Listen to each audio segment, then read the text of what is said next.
Salut les gens, c'est Mini de la chaîne Vans. Aujourd'hui on se retrouve pour une nouvelle vidéo pour la review du chapitre 230 de Tokyo Revenger. Alors oui, on se retrouve un peu dans la même configuration que la dernière vidéo, c'est-à-dire sans ma cam et juste avec ma voix, parce que je viens de tourner la vidéo, je viens de la tourner mais le son était complètement horrible. Il y avait bien ma cam et tout était clair et net. Sauf le son, je vous même passe un extrait si vous voulez parce que c'était tout simplement horrible, je pouvais pas vous montrer ça. Salut les gens, c'est Mini de la chaîne Vans. Aujourd'hui on se retrouve pour une nouvelle vidéo pour la review du chapitre 230 de Tokyo Revenger.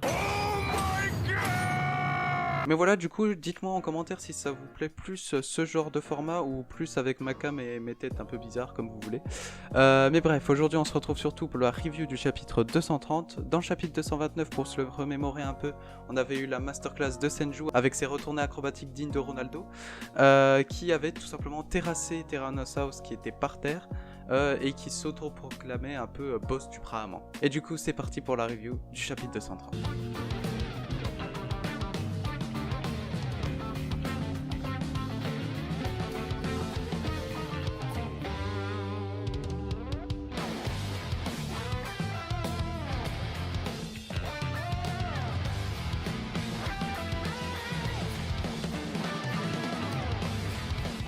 On débute tout simplement ce chapitre par un flashback, un nouveau flashback, je pense l'un des derniers flashbacks qu'on aura dans cet arc, et ce flashback se tourne autour de Takeomi, qui tout simplement va nous conter un peu l'histoire de la première génération du Black Dragon, et tout simplement aussi son histoire, qui dit qu'il était vice-capitaine justement de cette première génération, qui a réussi à unifier tout le monde d'ailleurs, qui a réussi à unifier Wakasa Benkei, grâce justement à Shinjiro. Dans ce gang, on a fini par l'appeler Mars, le dieu de la guerre, où on disait justement que sous le commandement de Takeomi, l'issue de la guerre, elle était certaine qu'ils allaient gagner, tout simplement. C'était peut-être un stratège ou un commandant en tout cas de talent. Mais ce qu'il nous dit, Takeomi, justement, c'est que de base, il en avait pas le calibre. C'était pas quelqu'un qui était prêt à diriger des hommes, ou en tout cas quelqu'un qui pouvait monter dans les rangs comme ça. Et justement, on a cette symbolisation par l'espèce de jeu d'enfant, je sais plus du tout comment ça s'appelle.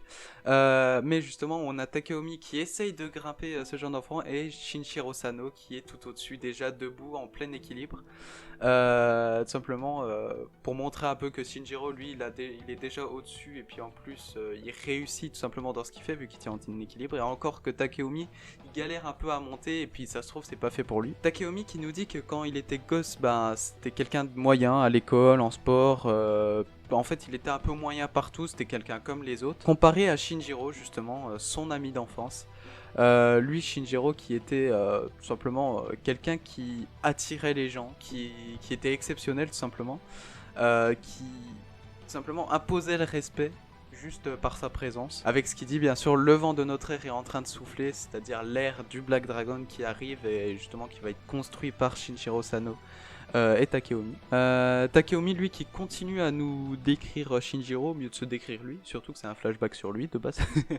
Il nous dit que Shinjiro n'a jamais été agressif, c'était quelqu'un tout simplement de très gentil, rempli de gentillesse comme il disait, et qui se battait souvent contre plus fort que lui, qui perdait tout le temps et c'était un pleurnichard. Il dit qu'on l'appelait même le plus faible des rois. Si je vous dis toutes ces caractéristiques pour un personnage qui est encore en vie et qui est présent même sur le champ de bataille.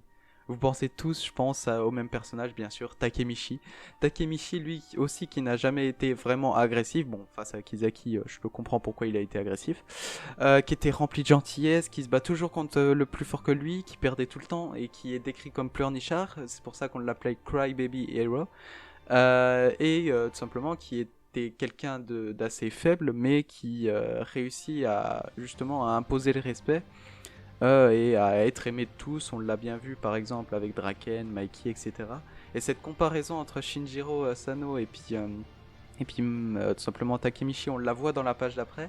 Mais juste avant, encore sur cette page, on a Shinjiro Sano qui est en train d'aider Takeomi justement à tenir en équilibre là, tout simplement tout au-dessus de la structure. Et pour moi, c'est encore une symbolisation justement que Takeomi, tout simplement avec l'aide de Shinjiro Sano, il peut atteindre des sommets, mais tout simplement pas, mais tout seul, ça a l'air impossible pour lui. Et je trouve que c'est sur cette page que tout simplement la comparaison entre Shinjiro Sano et Takemichi est la plus forte. où on a un encadré où Takeomi qui dit mais tous ceux contre qui il se battait finissaient par l'aimer. Je trouve que c'est totalement en fait ben, Takemichi. En fait, Shinjiro et Takemichi se ressemblent beaucoup dans leur caractère, dans leur façon d'être, tout simplement. Et c'est pour quoi, par exemple, Mikey comparait Takemichi à son frère. Pourquoi Baji, juste avant de mourir, voyait en Takemichi le frère de Mikey. Mais j'aimerais bien savoir ce lien qu'ils ont entre les deux, quel lien il les relie, parce que de base, normalement, c'est des inconnus complets. Shinjiro Sano et Takemichi ne sont jamais croisés, parce que Shinjiro est mort assez jeune. Et Takemichi est entré dans tout ce qui est Tokyo Manjikai, etc. Beaucoup plus tard. Mais j'aimerais bien savoir quel lien ils ont en fait entre les deux, parce qu'on on nous les compare très souvent, mais on sait pas pourquoi. Juste Takemichi, il ressemble beaucoup juste au frère de Shinjiro Sano, enfin au frère de Mikey plutôt. Comme ça, juste j'aimerais bien en apprendre un peu plus sur Shinjiro, et puis aussi en tout cas sur la comparaison qu'on a avec Takemichi. Et justement avec Wakasa et Benkei qui ont été séduits par Shinjiro Sano, qui a réussi à réconcilier l'Ouest et l'Est, et à tout simplement construire l'un des plus gros gangs du Japon, le Black Dragon, dont Takeomi bien sûr est le vice-capitaine grâce à Shinjiro Sano. Et Takeomi qui se dit assez chanceux parce que c'est juste en restant aux côtés de Shinjiro Sano qu'il est devenu le numéro 2 du plus gros gang du Japon. Et on va dire c'est grâce au fait qu'il est resté à côté de Shinjiro que les gens se prosternaient devant lui, qu'il est devenu même vice-capitaine du plus gros gang du Japon, et qu'on le surnommait Mars, le dieu de la guerre d'ailleurs. Mais cette chance est finie par l'abandonner lorsque Shinjiro Sano décide de dissoudre le Black Dragon, pour la raison que tout simplement Shinjiro il a toujours dit qu'il adorait se battre contre plus fort que lui et puis mordre la poussière tout simplement. Mais s'ils sont les plus forts du Japon, ça voudrait dire qu'il n'y a personne au-dessus. Du coup on va se battre contre plus faible que nous, et ça c'est pas dans la philosophie de Shinjiro Sano, ou en tout cas dans ce qu'il veut. C'est pour quoi il a dissous le Black Dragon. Mais Takeomi, lui, qui tout simplement sans l'aide de Shinjiro ou sans l'aide de personne, il peut pas faire grand chose. Du coup, il était choqué et puis il voulait pas du tout que le Black Dragon soit dissous. Il a quand même utilisé son influence qu'il avait encore, tout simplement en tant que vice-capitaine du Black Dragon, en tout cas ex-vice-capitaine du Black Dragon. Il n'avait pas trop de problèmes d'argent, il était traité comme VIP, etc. Mais 5 ans plus tard, il avait perdu tout simplement cette influence, il avait perdu cette prestance, et il s'est retrouvé tout simplement avec d'énormes dettes. Tout simplement en ayant joué à des jeux d'argent, en tout simplement utilisant son influence pour gagner de l'argent, etc. Et c'est d'ailleurs à ce moment-là que Shinjiro Sano est mort, de Kazutora justement, et que vraiment Takeomi il avait touché le fond plus bas que terre.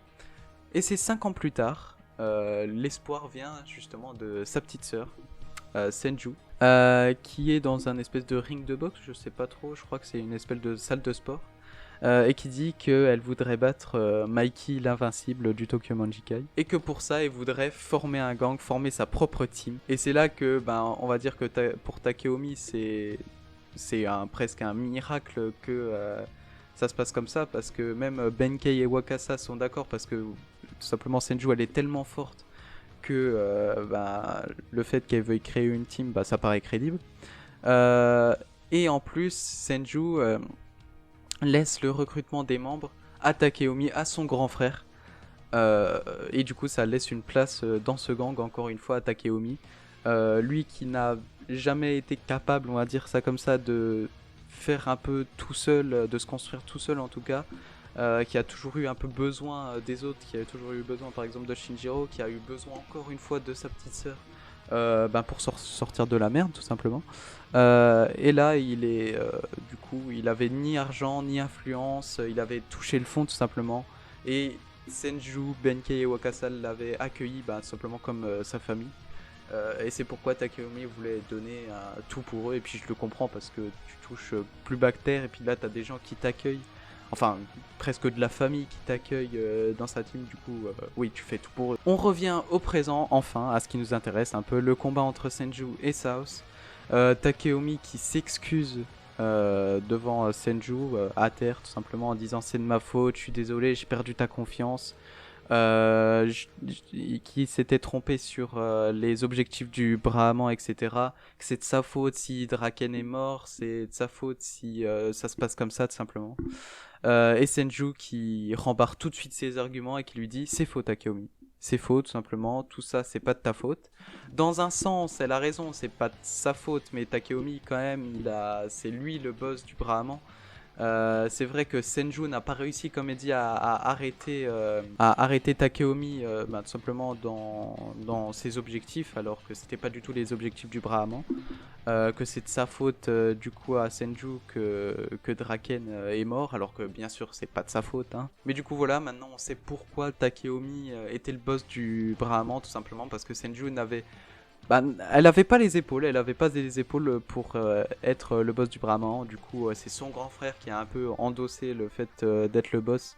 Et tout ça, ça l'a un peu, je dirais, pas matrixé, mais ça l'a un peu influencé. Et du coup, c'était plus le même, on va dire ça comme ça.